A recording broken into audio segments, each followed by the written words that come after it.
ألا بذكر الله تطمئن القلوب. أعوذ بالله من الشيطان الرجيم. بسم الله الرحمن الرحيم. قل يا أيها الكافرون لا أعبد ما تعبدون ولا أنتم عابدون ما أعبد ولا أنا عابد ما عبدتم ولا أنتم عابدون ما أعبد لكم دينكم ولي دين. صدق اللہ العظیم.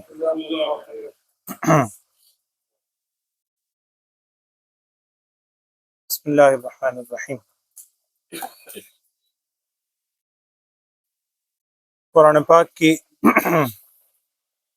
ترتیب توقیفی کے اعتبار سے آخری صورتیں، جبکہ ترتیب نزولی کے اعتبار سے یہ بیشتر صورتیں وہ ہیں جو ابتدائی دور میں نازل ہوں، مکی صورتیں ہیں. اس صورت کا بھی نزول کے اعتبار سے 18واں نمبر ہے، ترتیب کے اعتبار سے، نزول کے اعتبار سے 18ویں نمبر پر یہ صورت نازل ہوئی ہے مکی زندگی کے ابتدائی دور. نبی اکرم صلی اللہ علیہ وسلم نے جب توحید کی دعوت کفار مکہ کے سامنے رکھی تو سب سے بنیادی زد ان کو اپنے اس عبادات باطلہ جو کیا کرتے تھے، شرک اور بت پرستی، اس پہ زد پڑتی تھی. اور چونکہ مکے کی آبادی بہت مختصر تھی، اس زمانے میں کوئی بہت لمبی چوڑی آبادی نہیں تھی، تو تھوڑے ہی عرصے میں، کچھ دنوں میں ہی یہ بات مکہ مکرمہ کے لوگوں میں بہت پھیل گئی. اور ان کے جو بڑے بڑے سردار تھے قریش مکہ کے کفار میں، ابو جہل، عمرو بن ہشام، ولید بن مغیرہ، امیہ بن خلف، عاص بن وائل اور مختلف نام آتے ہیں، ان بڑے بڑے سرداروں نے ایک مشورہ کیا، اور وہاں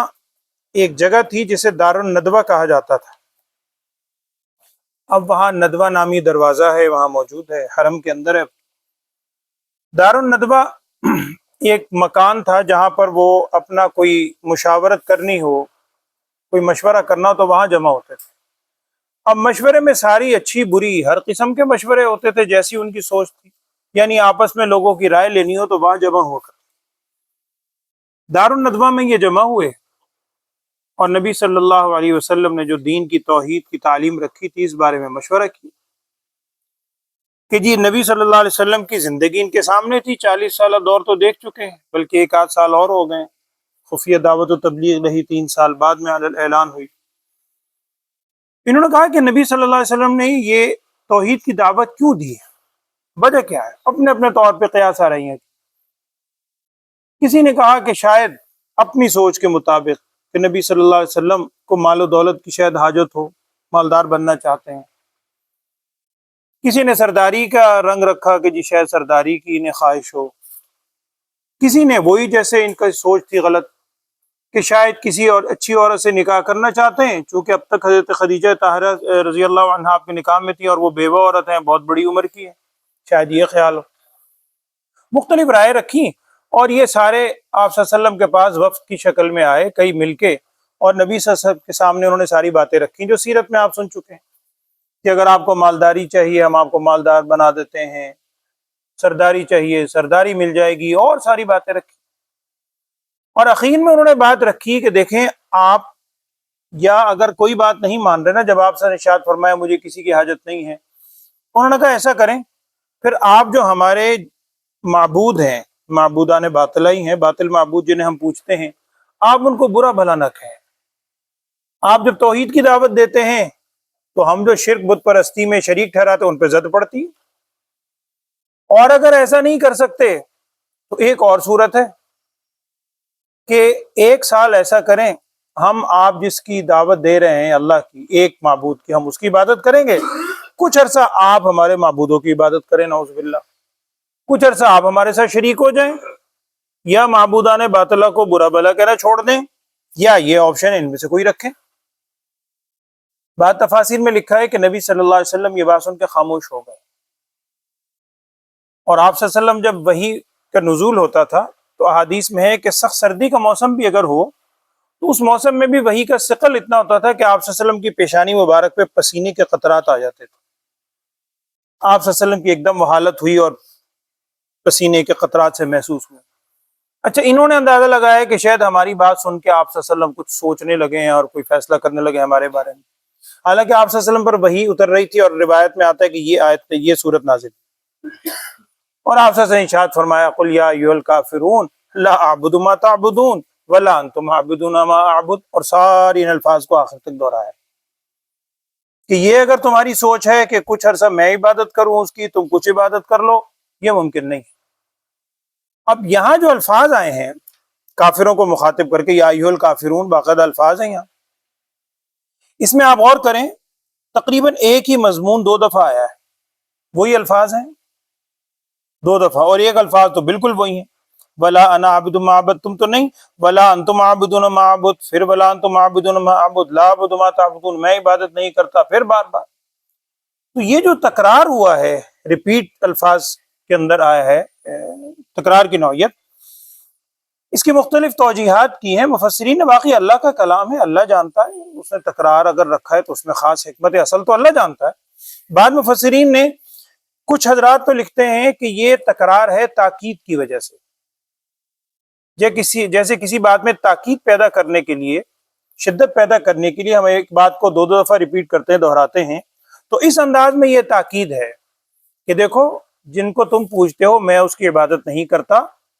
اور پھر یقین رکھو میں ہرگز اس کی عبادت نہیں کروں گا جن کی تم عبادت کرتا، تاکیدن ہے۔ کچھ حضرات کا کہنا یہ ہے کہ پہلے جو الفاظ ہیں اس سورت کی ابتدا میں، اس میں تو یہ ہے کہ فی الحال بھی، یا اب تک ماضی میں، یا فی الحال جو تم دیکھ رہے ہو، میں تمہارے معبودوں کی عبادت نہیں کرتا اور نہ تم کر رہے ہو، اور اگلے الفاظ میں آئندہ کے حوالے سے دعویٰ ہے کہ آئندہ بھی لا انا عابد ما عبدتم، آئندہ بھی میں عبادت نہیں کرنے والا ہوں اس چیز کی جس کی تم عبادت کرتے ہو۔ یعنی آئندہ بھی یہ توقع نہ رکھنا جیسے تم سوچ لے کر آئے ہو کہ شاید ہم بات رکھیں گے تو درمیانی کوئی صورت تمہاری سوچ کے مطابق نکل آئے، یہ ہرگز خیال نہ رکھنا، اور نہ ہی تم عبادت کرنے والے ہو آئندہ بھی اس کی جس کی میں عبادت کرتا ہوں۔ اب یہاں جب یہ بات سامنے آتی ہے، یہ توجیہ، تو ایک سوال ہمارے ذہنوں میں آتا ہے، مفسرین نے نقل کیا ہے یہی، وہ یہ ہے کہ یہ کہنا کہ جی تم بھی آئندہ عبادت کرنے والے نہیں ہو اس کی جس کی میں عبادت کرتا ہوں، حالانکہ آئندہ ان میں سے بعض لوگ تو مسلمان ہو گئے، جو مخاطب تھے کفار سب کو خطاب ہے، ان میں سے بعض تو ایمان لے آئے، جب ایمان لے آئے تو یعنی اللہ تعالیٰ کی عبادت بھی شروع ہو گئی۔ تو اس کا جواب دیا مفسرین نے کہ شرک کی حالت میں جب تک تم مشرک ہو، جب تک تم شرک کی حالت میں ہو، اس وقت تک تم عبادت نہیں کرنے والے اس کی جس کی میں عبادت کرتا ہوں۔ یعنی ایک توجہ یہ بھی کی گئی، ایک تکرار والی، ایک اس انداز میں۔ بعض حضرات نے ایک توجہ اور کی ہے، واللہ عالم، وہ یہ ہے کہ عربی زبان کے اندر یہ جو لفظ ما ہے، میم الف ما، یہ میم الف ما عربی زبان میں مختلف معنی کے لیے آتا ہے۔ یہ ما نافیہ بھی ہوتا ہے، نفی کے لیے بھی آتا ہے۔ یہ ما موصولہ بھی کہلاتا ہے، اس میں موصول جو الذی کے معنی میں ہوتا ہے، جس کا مطلب ہوتا ہے وہ چیز، اور یہی ما موصولہ ہونے کے ساتھ ساتھ مصدریہ بھی ہوتا ہے بعض اوقات۔ مصدریہ کا مطلب ہے کہ فعل پر آتا ہے اور فعل کو جس فعل پر داخل ہو اسے مصدر کے معنی میں کر دیتا ہے، یہ خاص ایک عربی گرامر کے اصول ہے۔ تو کچھ حضرات نے توجہ یہ کی ہے کہ پہلے جو الفاظ ہیں آپ اس میں غور کریں، لا اعبد ما تعبدون اور ولا انتم عابدون ما اعبد، نہ تو میں عبادت کرتا ہوں اس چیز کی جس کی تم کرتے ہو، نہ ہی تم عبادت کرنے والے ہو اس کی جس کی میں عبادت کرتا ہوں۔ پہلے جو دو ہیں ان دونوں کے اندر یہ ما آیا ہے موصولہ۔ موصولہ کا مطلب یہی ہے کہ میں جس ہستی کی عبادت کرتا ہوں اللہ تعالیٰ، تم اس کی عبادت کرنے والے نہیں ہو، اور جن معبودان باطلہ کی تم عبادت کرتے ہو تمہارے معبود میں بھی ان کی عبادت کرنے والا نہیں ہوں، یہ ما موصولہ کا مفہوم ہے۔ اور دوسری دو آیتوں میں یہ ما مصدریہ ہے۔ اگر ما مصدریہ کو لیں تو اس کا مفہوم یہ ہوگا کہ جو تمہارا طریقہ عبادت ہے، جس طریقے سے تم عبادت کرتے ہو، میری عبادت کا وہ طریقہ نہیں ہے، اور جس طریقے سے اللہ کی عبادت میں یا ہم مسلمان کرتے ہیں وہ تمہارا طریقہ عبادت نہیں ہے۔ گویا کہ اس میں نفی دونوں چیزوں کی ہے، ایک تو معبود بھی مشترک نہیں ہے ہمارا، تمہارا معبود اور ہے، ہمارا معبود ایک ہے اللہ، اور دوسرا جو طریقہ عبادت ہے اس میں بھی اشتراک نہیں ہے، تمہاری عبادت کا طریقہ اور ہے، ہماری عبادت کا طریقہ اور ہے۔ تو ہر طرح سے اس بات کی نفی ہے، تاکیدن بھی ہو سکتی ہے، حال کے اعتبار سے، آئندہ کے حوالے سے بھی نفی ہے، اور جو طریقہ عبادت ہے وہ بھی مختلف۔ اسی کو تفسیر ابن کثیر وغیرہ کے اندر مفسرین نے نقل کیا ہے کہ اگر آپ غور کریں لا الہ الا اللہ محمد الرسول اللہ صلی اللہ علیہ وسلم، اس میں بھی بنیادی جو ہی چیزیں ہیں، ایک تو لا الہ الا اللہ کہ معبود صرف ایک ہے، لیکن اس کی عبادت کرنی کیسے ہے؟ محمد الرسول اللہ، رسول صلی اللہ علیہ وسلم کے بتلائے ہوئے طریقے کے مطابق، جیسے رسول صلی اللہ علیہ وسلم بتلائیں، اللہ کی بات کرنی تو اللہ ہی کی عبادت ہے۔ اور یاد رکھیں مشرکین اللہ تعالیٰ کو مانتے تھے، اور اتنا مانتے تھے، یہ قرآن کے الفاظ ہیں، پیچھے آپ سن چکے ہیں، سورہ انعام ویسے میرے ذہن میں آیت آئی، سورہ انعام کے اندر ہے، وہ جب تقسیم کیا کرتے تھے اپنے ان قربانیوں کو، یا جنہیں اللہ کی راہ میں اپنی سوچ کے حساب سے دیتے تھے، کہا کرتے تھے ھذا للہ بزعمہم وھذا لشرکائنا، اللہ کا حصہ پہلے نکالتے تھے، ھذا للہ بزعمہم، یہ اللہ کے لیے ہے اپنی گمان کے مطابق، اور وھذا لشرکائنا، یہ ہمارے شریکوں کے لیے، اور آگے پھر ساری اس کی تفصیل بھی ہے، وما کان للہ فہو یصل الی شرکاء، جو اللہ کے لیے ہے وہ شریکوں کی طرف شامل کرتے ہیں۔ آخر میں اللہ نے فرمایا ساء ما یحکمون، بہت بدترین ہے فیصلہ جو کرتے ہیں۔ تو مانتے تھے اللہ تعالیٰ کو، بلکہ اللہ کا یعنی اللہ کے لیے حصہ پہلے نکالتے تھے، لیکن اللہ تعالیٰ کے ساتھ دوسروں کو شریک بھی کرتے تھے۔ اسی سے شرک مشرک، اسی لفظ سے وہ اللہ کی ذات کو مانتے تھے لیکن اللہ کے ساتھ دوسروں کو شریک بھی کرتے تھے۔ تو ہر اعتبار سے نفی ہے، تاکیدن ہو، حال یا مستقبل کے حوالے سے ہو، اور طریقہ عبادت اور معبود اس کے حوالے سے، ہر اعتبار سے۔ آخر میں آیت آئی ہے لکم دینکم ولی دین۔ اب دین کے دونوں معنی ہو سکتے ہیں، ایک دین کا معنی جزا اور بدلہ بھی ہے، سورہ فاتحہ میں آپ نے پڑھا مالک یوم الدین، وہ مالک ہے روز جزا کا، وہاں یہ معنی کرتے ہیں جو بدلے کا دن ہے، قیامت کا، اس کا مالک ہے۔ اگر یہاں بھی وہ معنی لیں تو اس کا مطلب یہ ہوگا لکم دینکم ولی دین، تمہارے لیے تمہارا بدلہ ہے، میرے لیے میرا بدلہ ہے۔ میں جس کی عبادت کر رہا ہوں اللہ وحدہ لا شریک کی، اللہ تعالیٰ مجھے اس کا بدلہ دے گا، اور تم جو اللہ تعالیٰ کے ساتھ شریک کر رہے ہو اس کا بدلہ، اس کی سزا تم خود بھگتو گے۔ اور ایک دین کا مفہوم وہ بھی ہو سکتا ہے جو عام مفہوم ہے کہ تمہارے لیے تمہارا دین ہے، راستہ ہے، میرے لیے میرا راستہ اور دین ہے۔ یہاں ایک چیز سمجھ لیں، ایک ہوتا ہے دین، ایک ہوتا ہے مذہب، اس میں ایک تھوڑا سا فرق ہے، جیسے میں عام فہم سمجھانے کے لیے کہہ دیتا ہوں۔ مذہب کا لفظی مطلب ہوتا ہے راستہ، چلنے کا راستہ، اس میں ظرف کا صیغہ بھی گرامر کے اعتبار سے، ذہب یذہب سے مذہب، چلنے کا راستہ۔ تو گویا دین تو ہے منزل، ان الدین عند اللہ الاسلام، وہ تو تمام انبیاء علیہ السلام میں ایک ہی ہے، دین تو سب کا ایک ہے۔ ہاں راستے، طریقے، کسی نبی کو اللہ تعالیٰ کی طرف سے کوئی طریقہ دے دیا گیا ہے، کسی کو تھوڑے سے فرق سے کوئی اور طریقہ آ گیا۔ ابھی قربانی کا موقع گزرا ہے، آپ نے اس میں بھی یہ بات سنی ہے اہل علم سے کہ آپ صلی اللہ علیہ وسلم سے پہلے قربانی کی صورت یہ تھی کہ جس چیز کی قربانی دینی ہو اسے ذبح کر کے، یا کوئی اور بھی چیز ہے اس کو اونچی جگہ پہ رکھ دیا جاتا، اللہ تعالیٰ کی طرف سے کوئی چیز آتی آسمان سے، وہ اس کو جلا دیتی، یہی قربانی کی قبولیت کا طریقہ تھا۔ لیکن نبی صلی اللہ علیہ وسلم کی امت کے اندر وہ طریقہ آ گیا۔ تو دین راستہ نہیں، بلکہ دین سے مراد منزل، اور وہ منزل تمام انبیاء علیہ السلام میں دین ایک ہی رہا، ان الدین عند اللہ الاسلام۔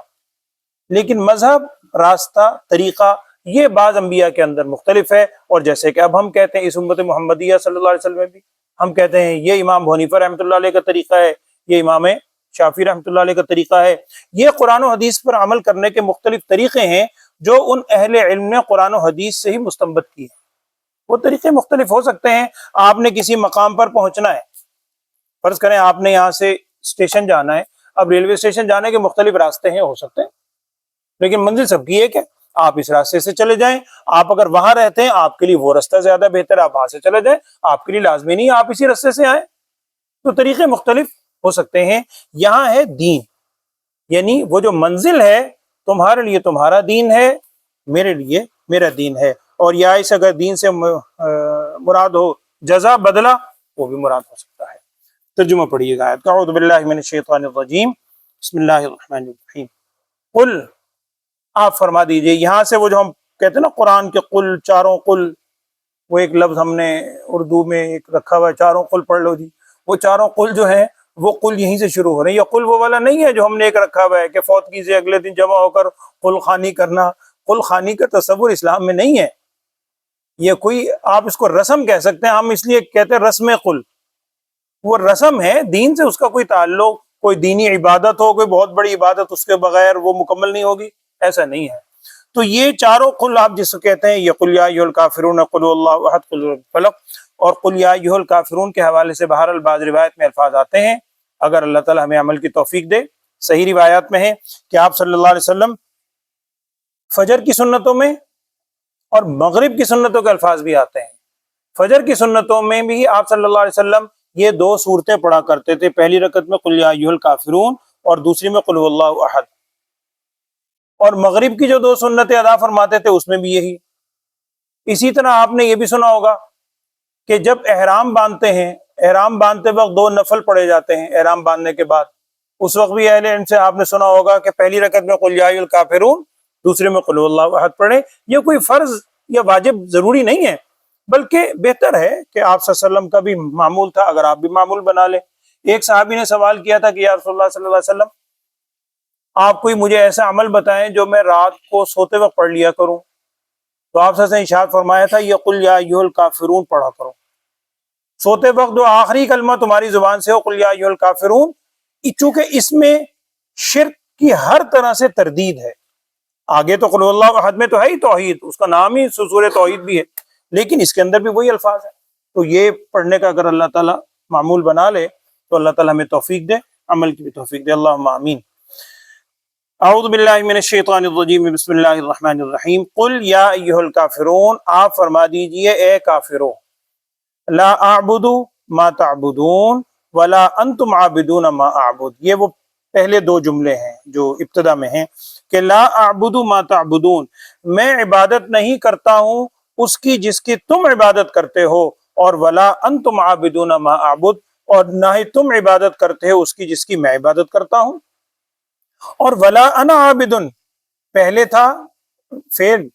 اب یہاں پر جملہ اسمیہ ہے، وہ جملہ فعلیہ ہے، فعل کا ذکر ہے، یہ جملہ اسمیہ ہے۔ ولا انا عابد ما عبدتم، میں نہیں عبادت کرنے والا ہوں، یعنی آئندہ نہیں عبادت کروں گا اس کی جس کی تم عبادت کرتے ہو، اور نہ ہی تم آئندہ عبادت کرنے والے ہو اس کی جس کی میں عبادت کرتا ہوں۔ لکم دینکم ولی دینی، تمہارے لیے تمہارا راستہ، طریقہ اور دین ہے، اور میرے لیے میرا دین اور میرا راستہ اور طریقہ ہے۔ یہ اصل میں لفظ دینی ہے، میرا راستہ، اسی وجہ سے نون کے نیچے زیر ہے، لیکن یا کو حذف کر دیا گیا اور ہم اس کو لکم ولی دین پڑھتے ہیں وقف کی وجہ سے۔ آپریشن ہو گیا جی والدہ کا جو کل کہہ رہے تھے، آج